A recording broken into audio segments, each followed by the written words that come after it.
Сахнада Ширин менен Илдардын жомогу спектакли. Ал Чыңгыз Айтматовдун Портфелчен маймыл жомогунун негизинде жазылган. Анда адилеттүү сот өлкөдө наркотикалык заттарды жүргүзүүгө каршы чечим чыгарганы, ага тоскоол болгон топтун башчысы соттун кызын уурдап маймылга айланганы баяндалат. Анда эмесе билип жүр. Бүгүндөн баштап сен маймылга айланасың. Жомокто башкы каармандар Ширин менен Элдар, алар зоопаркка барып, темир тордо камалып турган маймылдарды аяп, алардын арасындагы сумкачан маймылга көзү түшөт.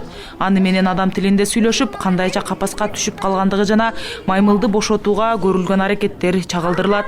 Каармандар баардык жомокторду окуп, сыйкырдуу жандырмакты таап, кызды куткарат. Азыркы убакта техника өнүккөн убак, бардык эле балдар телефондо.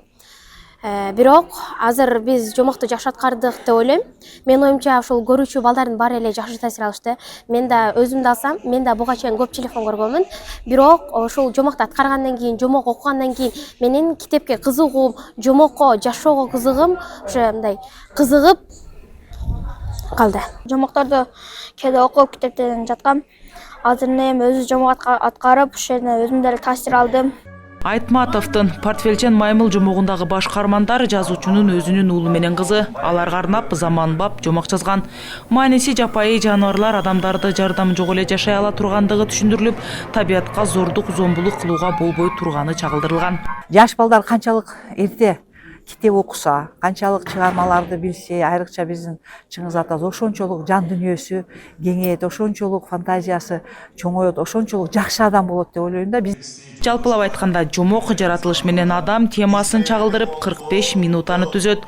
Режиссеру Кыргыз Республикасына эмгек сиңирген артисти Солтобай Кулбаев айтымында аталган жомок буга чейин бир жолу да сахналаштырылган эмес. Спектакльди мынакей коюп бүттүк, Кудайга шүгүр. Эл жакшы кабыл алды. Ушул жомок аркылуу надандыкка, мындай башка өтө ситуациялуу окуяларда өзүн туруктуулукка, анан чыдамкайлыкка үндөй турган жомок. Спектаклдин премьерасы 1-Ош шаарында коюлду. Ал улуу жазуучу Чыңгыз Айтматовдун 95 жылдыгын арналды. Алдыда аймактарга коюла баштайт. Адам кейпинен. Айжаңыл Турдо Маматова, Бектур Калыбек уулу, Улар Кайназаров, ЛТР, Ош шаары.